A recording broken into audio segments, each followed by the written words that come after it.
Sure, yeah, the hospitality may have been friendly, but I wish the same could be said for the host. Here's a look at the brand new Super 7 Universal Monsters Ultimates, the Metaluna Mutant.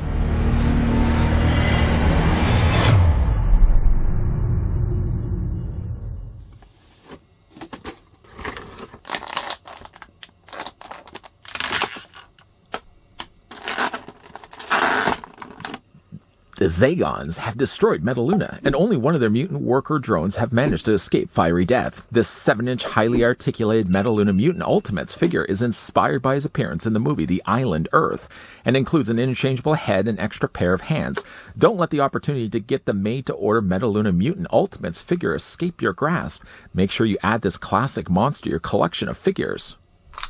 While we're grabbing the tape measure to measure off the Metaluna Mutant, I also have reason to believe that someone out there in the audience isn't who they say they are. Not having a budget to do proper scientific testing, I'll just have to do it the old-fashioned way of going around up to each person and asking them, "Are you an alien?" And I'm sure they have to say yes if they are. While we're doing that also, the Metaluna Mutant is standing 7 inches in height, or the figure is going to be about 18 centimeters tall. While my cruder scientific testing has resulted in asking 16 people if they're aliens, and 16 people have come back and said no, they're not aliens. We're going to have to find other ways to test instead. While I'm also thinking of that, we'll slide over the Metaluna. That's hard to really say. Try saying Metaluna Mutant 5 times fast. Apparently it was a lot easier. Wait a minute. If you're saying it so fast, could you be an alien? No, apparently they're shaking their head. I'm running out of ideas. I'm going to slide over, though, the Metaluna Mutant. I'm going to bring in a monster of a different background. Here's what the figure also looks like with the Super 7 Ultimates Nosferatu. Rather, slim pickings get stalked along with the Metaluna Mutant. First, the figure comes included with a pair of alternate pincers. The pincers have been molded here in purple plastic. I'm sorry to spit all over everybody here. And then on top of that, it looks like they've painted a little bit of a rusted red. The pincers themselves are kind of more of an, I guess, a mixture between kind of a very light beige and yellow. These can, though, be swapped out, as in all places, as you would imagine, be swapped out with the forearms that he currently has. What's rather interesting, though, is picking up the figure. The figure has quite salvageable, serviceable pinching hands. These actually do open and close. It does really beg the question, if you give a much better hands with the figure's stock and packaging, why would there ever really be a need to want to change it out for these instead? I can understand certainly if he had a ray gun, something he could hold in his hand, but not having anything else other than a battle-damaged head. It does again draw real interesting questions as to why they would have just not given us the closing hands, unless they just wanted to use as much material as they could to justify the pricing that they sell these figures for. The figures all as a whole are usually about $50 to $56, I think, US online. So he's a little bit more of an expensive figure. I think he really could have used a lot more than just pincing hands. He does, though, however, come included, I say it comes included with an alternate head sculpt portrait as well. The alternate head sculpt, as you can see, seems to be, though, identical to the head sculpt that we already have, other than this one has been sculpted with some now battle damage on the top of the head, oozing out blood. Apparently it also bleeds in red, similar to humans. It's making things harder and harder to try to figure out who the alien is in the crowd. Changing out the heads, though, is fairly easy to do. You're just going to pop the head off the ball joint. And even though it is a really substantially large ball joint, I didn't have any real issues taking off the head or popping the new one in place. I think just for the fact that this one is a little bit more cleaner of a head style, not hairstyle. This one I think is probably going to be the one I'm going to be displaying the figure with instead. But if you prefer to have battle damage for your Metaluna Mutant, you can go that route instead. Popping the head back off, putting it back in, I feel the superior of the two heads. Notable trait about the Metaluna Mutant is the fact it has a big giant brain on top of his head. Well, actually the brain is really part of his head. Similar to like those aliens that Captain Pike come across, I think in, what was the first episode? The Cage? That pilot episode of Star Trek, where apparently all the aliens were actually played by actresses. All females were playing those roles. Maybe that's what they actually look like when the skin is peeled away. Head sculpt is really nicely done here. It's painted mostly here. Again, you've got the molded plastic of the purple, but then they painted again like this really interesting rusted red kind of purple color and very beady gold eyes, as well as sort of a, I guess this would be the mouth that would open and close. That's been painted nicely also here in gold. I will say, though, one thing unfortunately about the figure, we'll talk more about this obviously when we get down to the posability that the figure does possess or lack thereof. Because he does have, or it has, this big giant backpack on its back, it does basically mean its articulation is null and void. Also, by the way, it's just sculpted and the way that the original creature suit was designed in the movie. By having this being an angular belt like this, it basically means that there's no posability whatsoever. I guess we're kind of, in a way, talking about the figure's articulation already. But unfortunately, that is one thing that is a casualty for the designing of the figure's suit. The character's suit in the movie does mean, again, even though they really did put in what seems to be a ball joint, you can't do anything at all with the ball joint itself. The gold does make one other appearance down below here on the side of the belt. You can see there's the creature's symbol on the side. It's got some really interesting veins that it has sort of stretched across the tops of the shoulders and all down the arms as well. Because, of course, this was a suit, they had to find a way to throw off the proportions of the actor inside the suit, so they made the arms quite much longer. Normally, a hand would be like right here, but then the actor basically would have had to wear an extra sleeve piece on the end, giving him some extra little bit of reach. What's interesting about that, though, is by normally having a hinge joint right here for the hand, of course the hand would be moving up and down, you get now the benefit of a much longer, very non-human-like length for a sleeve. And again, you got the hand there on the end instead. The only thing that really doesn't look as much alien is sort of the lower half of the figure's body. Based again on the original design of the suit, it looks kind of like more like it's wearing slacks. But it does have at least some really nice sculpted rooted veins down below there as well, down to his feet. The feet are a little bit of a different color than the hands. The hands are kind of more of a warmer color, and yet the feet are kind of coming across more like a very cold green.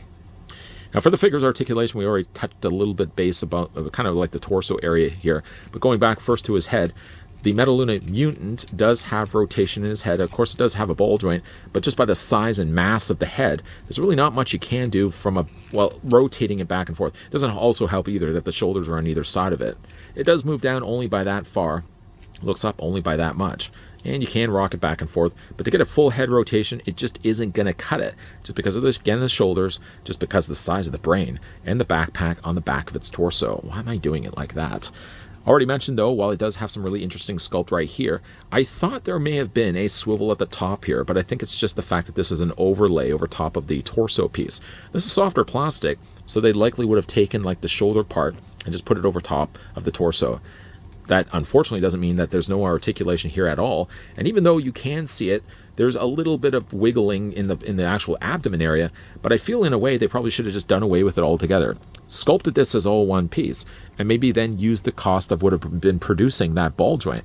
Dedicate that instead for some of the accessories that the Metaluna mutant does not possess.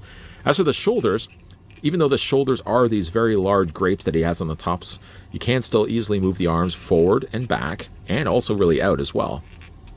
The bicep area here doesn't really have a swivel, although where the elbow normally would be on a human does swivel back and forth, and there's a hinge joint right there, which was actually really quite tight on the figure when I first took it out of the packaging. And again, what normally would have been a hand right here, instead what it gets is a secondary, essentially, forearm. The hands also rotate back and forth. These much better, much superior hands actually do have pincers that open and close. The other ones that we've already had a look at, these ones right over here, can't do anything.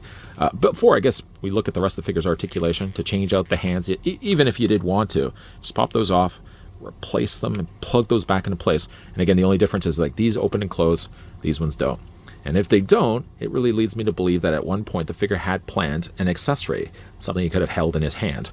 But again, not having that, I don't really feel, again, like these hands are really necessary at all. Again, there's nothing here for the waist. The legs do split out. They're on ball joints. You can take the legs and move them forward, sure, and back, of course. There's a swivel at the top of the thigh, single hinge only for the knee, a slight rotation in the knee. I mean, there's really very little until you kind of start to bend the knee. When you bend the knee, there's a lot more to move with. When you have it straight like this, it's obviously not as much that you can actually do with it. The ankles do move up and down this way. You can rock them back and forth.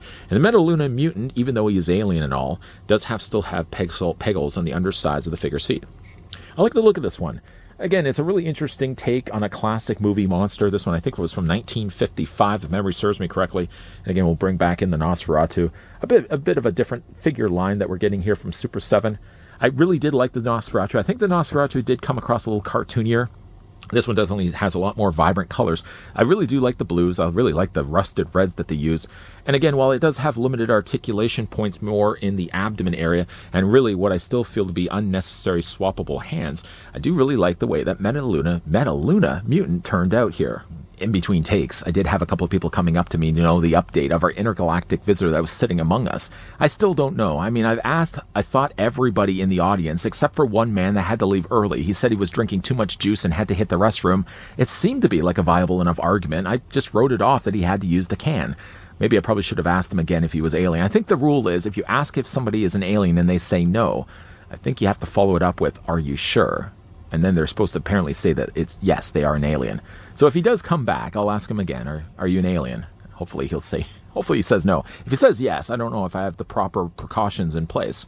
Anyways, though, as we jump to the final looks of the Metaluna mutant, I do like the look of this one from a color and the way that he was molded. He's got some decent articulation, although again limited in the torso. There's really nothing that you could do with the torso. And again, begs the question, a similar question I would have had for the swapped out hands. If there's nothing you can really move to the body, at least the mid-body of the Metaluna mutant, then why even incorporate articulation there in the first place? I feel like, if anything, it's more of a tease. Similar to the tease that we get for the gripping hands that look like it should have served for some serviceable reason, like perhaps a ray gun or something else that the figure could hold.